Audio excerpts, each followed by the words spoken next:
اور خبر تفصیل سے وزارت خارجہ نے لداخ میں گلوان وادی میں ہند چینی فوجیوں کے بیچ ہوئی جھڑپ پر بیان جاری کیا۔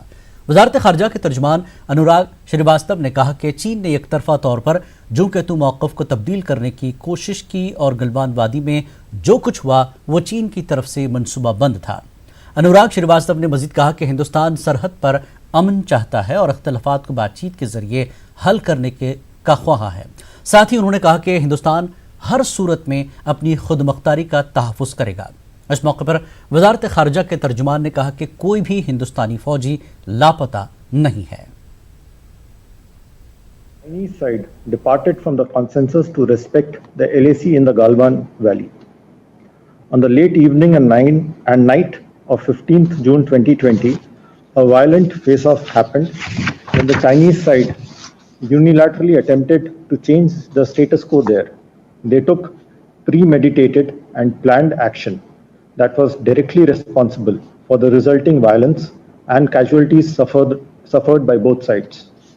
This could have been avoided had the agreement at the higher level been scrupulously followed by the Chinese side.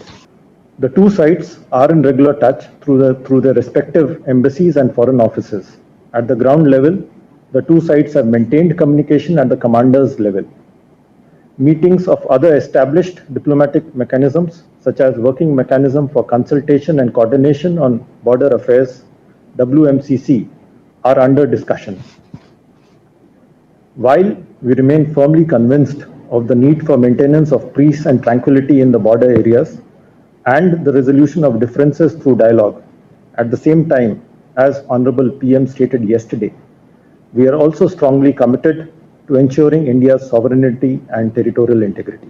This has been clarified by the Army earlier today afternoon that there are no Indian troops missing in action.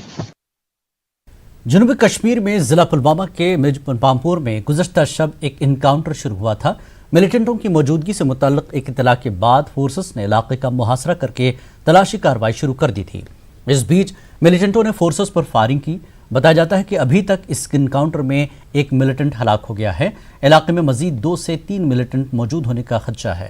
اس بیچ فوج کا کہنا ہے کہ ملیٹنٹوں نے encounter کے مقام کے قریب موجود ایک مسجد میں پناہ لی ہے۔ ادھر پلوامہ ضلع میں انکاؤنٹر کے پیش نظر انٹرنیٹ خدمات اور موبائل کالنگ سروس معطل کر دی گئی ہے۔ علاقے میں فورسز کا آپریشن جاری ہے۔ ادھر بنڈ پاون امام صاحب شوپیاں میں بھی آج بعد دوپہر ملیٹنٹوں اور فورسز کے بیچ ایک انکاؤنٹر شروع ہوا۔ محاصرے کے بعد شروع کی گئی تلاشی کارروائی کے دوران جو ہی فورسز اس مقام کے قریب پہنچے جہاں ملیٹنٹ موجود تھے تو ملیٹنٹوں نے فورسز پر فائرنگ کی۔ اس کے بعد فورسز نے بھی جوابی کارروائی شروع کر دی۔ بتایا جاتا ہے کہ علاقے میں اب تک ایک ملیٹنٹ ہلاک ہو گیا ہے۔ علاقے میں آپریشن جاری ہے۔ اس بیچ انکاؤنٹر کے مقام کے نزدیک مشتعل افراد اور سیکیورٹی فورسز کے بیچ جھڑپیں ہوئی ہیں۔ بتایا جاتا ہے کہ پتھراؤ کرنے والوں کو منتشر کرنے کے دوران فورسز نے کافی احتیاط سے کام لیا۔ ضلع میں رواں ماہ کے دوران اب تک 18 ملیٹنٹ ہلاک کیے گئے ہیں۔ ان میں کئی کمانڈر بھی شامل ہیں۔ وہیں اننت ناگ میں ایک ملیٹنٹ کو گرفتار کیا گیا ہے۔ فوج اور پولیس نے مشترکہ کارروائی کرتے ہوئے حال ہی میں ملیٹنٹ صف میں شامل ہوا عمران نبی ڈار کو جنگلاٹ منڈی علاقے سے گرفتار کیا۔ ملیٹنٹ کے قبضے سے ایک پستول اور دیگر اشیاء برآمد کی گئی۔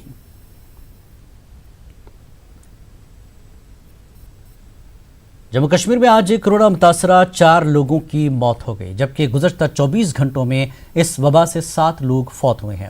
وادی کشمیر کے نواب بازار سری نگر اور شوپیاں میں کرونا کے ایک مریض کی موت ہوئی، جبکہ جموں ڈویژن میں GMC جموں میں زیر علاج 2 مریض اس وائرس سے لڑتے ہوئے زندگی کی بازی ہار گئے۔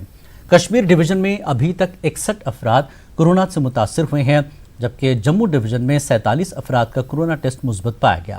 ڈسٹرکٹ پولیس لائنز بڈگام سے بھی 2 پازیٹیو کیس سامنے آئے ہیں۔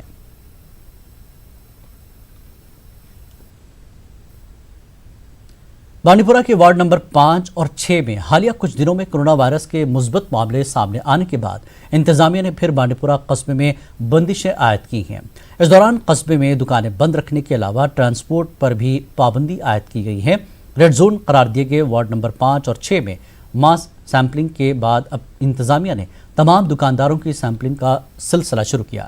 حالیہ 2 دنوں کے اندر سینکڑوں دکانداروں کے نمونے حاصل کیے گئے۔ ریڈ زون میں گھر گھر جا کے सैम्पलिंग करें। और हमने ये जो सैम्पलिंग टीम जो है वो हमने आज यहाँ बुलाई है और यहाँ ही डोर स्टेप पर हम यहाँ हर एक का सैंपल कर रहे हैं और हम ये देखेंगे इंशाल्लाह ये स्क्रीन करके अगर इसमें पॉजिटिव आ गए उनको लिफ्ट करके जितने भी बाकी हैं वो फ्री हो जाएंगे। और मैं बड़ा मशकूर हूँ यहाँ पर जो आवाम है इन्होंने बड़ा साथ दिया है, police department, health. Municipal corporation Srinagar के कॉरपोरेटरों के बीच इल्जामात व जवाबी इल्जामात का सिलसिला जारी है। मेयर के ओहदे के मजबूत दावेदार शेख इमरान ने हाल ही में एतमाद का वोट हारने वाले ग्रुप पर संगीन इल्जामात लगाए। श्रीनगर में एक प्रेस कॉन्फ्रेंस से खिताब करते हुए शेख इमरान ने इल्ज़ाम लगाया कि उन्हें और उनके साथियों को नुकसान पहुंचाने की कोशिशें की जा रही हैं। उन्होंने कॉरपोरेटरों को पुलिस तहफ़्फ़ुज़ फराहम करने की अपील की। इंसिडेंट्स हमारे जो ग्रुप के कॉरपोरेटर्स हैं उनके खिलाफ हुए हैं। गवर्नमेंट और पुलिस से गुजारिश करता हूं आपके ज़रिए कि हमारा जो ग्रुप है उन पे अटैक हो रहे हैं। जैसे एक हमारी कॉरपोरेटर साहिबा नाजिया जी हैं, उनके घर में 11:08 पर उनके मोबाइल पे मैसेज आता है मुबारक और उस पर उसके बाद गॉड ब्लेस यू। और 11:30-12 बजे रात को उसके घर में ग्रेनेड रखा जाता है। तो सुबह पुलिस बड़ी इफेक्टिवली उस पर कार्रवाई करती है, लेकिन आपके जरिए ये गुजारिश करना चाहते हैं कि culprits should be behind bars. Afroza ji दूसरी कॉरपोरेटर साहिबा जडीबल की ही हैं, उनकी गाड़ी घर के बाहर होती है, उनकी गाड़ी तोड़ दी जाती है। तो वो भी पुलिस के सामने हमने रखा हुआ है, फॉर्मल कंप्लेंट्स भी की हैं। तो हमें लगता है कि इंशाल्लाह culprits will be behind bars, लेकिन we want to update government और पुलिस को कि गुजारिश है कि इन कॉरपोरेटर्स की सिक्योरिटी एक इम्पॉर्टेंट चीज़ है। मेरे पीछे पर्सनल गाड़ी के पीछे सुबह 6:45 बजे मैंने वो सेंट्रो का नंबर भी दिया था, JK01S6 कुछ था, और ग्रे सेंट्रो। एक कॉरपोरेटर साहिब के भाई साहब थे जिन्होंने पीछा किया, मुझे पकड़ने की कोशिश की, बरजुल्ला थाने में उसको भी पकड़ लिया गया। तो वो भी एक attempt to hurt me, attempt to murder था। इसके अलावा हमारे कुछ कॉरपोरेटर हैं, जरीना जी हैं या वहीद साहब हैं या और एक दो अफराद हैं हमारे साथ जो कॉरपोरेटर साहिब और साहिबा हैं। इनके घरों के बाहर कभी जडीबल इलाके के लड़के घूमते हैं, कभी बाइक पर घूमते हैं। मतलब इट इज़ अनफॉर्चुनेट कि इस लेवल की सियासत पर कोई गिर रहा है। मैं किसी एक पर्सन पर अक्यूज नहीं करना चाहता, मैं आपके जरिए ये बताना चाहता हूं कि government should look into it, security is a concern. Sheikh Imran से जब यह पूछा गया कि क्या नफरत की सियासत और साजिशों का खात्मा होगा और आवाम तरक्की होते हुए देख सकेंगे, तो उन्होंने जवाब दिया कि वो और उनकी टीम इस महाज पर संजीदा है। पिछले 2 साल से वहाँ पे अखाड़ा बना हुआ है, किसी का कोई काम होता नहीं, अब की बार कुछ करने वाले हैं। आज की डेट में we are serious, we were also new to the process, but unfortunately we will not let anybody exploit us this time. Srinagar के जहांगीर चौक रामबाग फ्लाईओवर को चालू हुए 1 साल से ज्यादा अरसा गुजर चुका है, मगर इस प्रोजेक्ट पर काम करने वाले ठेकेदारों का कहना है कि उनकी रुकमात अभी तक बकाया है। प्रोजेक्ट बाहर की कंपनी के पास था जिसने यह मकामी और बाहर के ठेकेदारों से लेबर हासिल किए, मगर आज तक उनको पैसे नहीं दिए गए। 370 हटाने के बाद हालात के बीच इन लोगों को प्रोजेक्ट मुकम्मल करने के लिए हर तरफ से दबाव था। उनको ये वादा दिया गया था कि उनकी रकम जल्द रिलीज की जाएगी। उनका कहना है कि बाहर की कंपनी का कुछ ही काम बाकी है, इसके बाद वो अपनी बैंक गारंटी भी वापस लेगी। ठेकेदारों का कहना है कि कंस्ट्रक्शन कंपनी उनके रुकमात के लिए मौजूदा हालात का बहाना बना रही है। उनका कहना है कि कोई उनकी फरियाद नहीं सुन रहा है। उन्होंने इंतजामिया से मुदाखलत की अपील की है। अभी हमने बैंक से कर्जा लिया है, पोजीशन ऐसे हो गई है कि हमें बैंक वाले अब नोट्स पे नोटिस डाल रहे हैं अभी तक टिल डेट। इवन हमने अभी जब से लॉकडाउन खुल गया हमने कंसर्न जो अथॉरिटीज़ है उनके पास गए, हर दिन कंसर्न डिपार्टमेंट के पास गए, जो JK इरा है डायरेक्टर साहब ने हमको भेजा, डायरेक्टर फाइनेंस के पास, उसके पास भी गए हैं।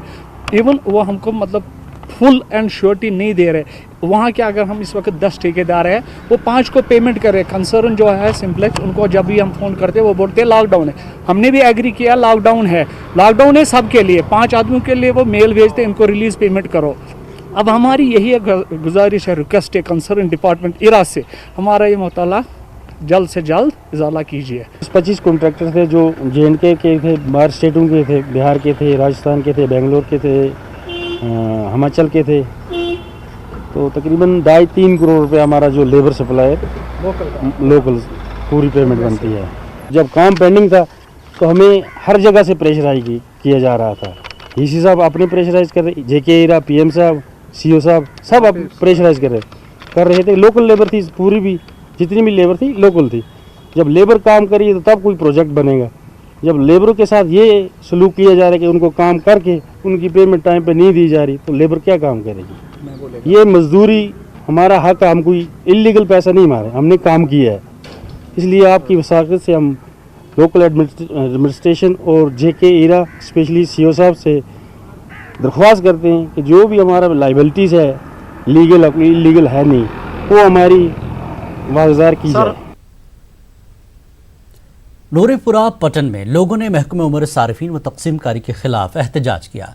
लोगों का कहना है कि आज वो उस वक्त हैरान होकर रह गए जब उन्होंने महकमे की वेबसाइट पर मुश्तहर फहरिस्त में अपने नामों को BPL के जुमरे में पाया, लेकिन 5 साल पहले मुतल्लिका राशन घाट के एहलकारों के जरिए उन्हें APL के जुमरे के राशन घाट फराहम किए गए। लोग इसे एक बड़ा घपला करार दे रहे हैं। लोगों ने मुलविस मुलाजिमीन के खिलाफ कानूनी कार्रवाई का मुतालबा किया। इस हवाले से जब न्यूज़ 18 उर्दू ने फ़ोन पर TSO संगपुरा शब्बीर अहमद खान से पूछा तो उन्होंने कहा कि हुकूमत ने जिन निजी कंपनियों को सर्वे करदा फहरिस्त को डिजिटल करने का ठेका दिया था, उन्होंने ही इसमें धांधलियां की थी। BPL था, लेकिन जब कार्ड इशू किए तब हमारा APL आ गया। 5 साल बाद एक गवर्नमेंट वेबसाइट पर शो हुआ, लिस्ट आउट हुआ, उस पर हमारा BPL था, लेकिन आज 5 साल हमें मुझे APL पर राशन ले रहे हैं। अगर ये डिजिटल इंडिया है तो ये बदकिस्मती की बात है कि हमारे साथ इतना जुल्म हो रहा है। उन्हें हमने आज लिस्ट नहीं देखा, आज गवर्नमेंट ने खुद लिस्ट शो किया है वेबसाइट पर, हमने देखा इनके ये सब फ्रॉड है। हम चाहते हैं इंसाफ, इनके खिलाफ एक्शन होनी चाहिए। हमारी डिमांड यही है कि हमें इंसाफ दी जाए, इसकी तहकीकात की जाए। वक्त एक ब्रेक के बाद फिर लौटेंगे।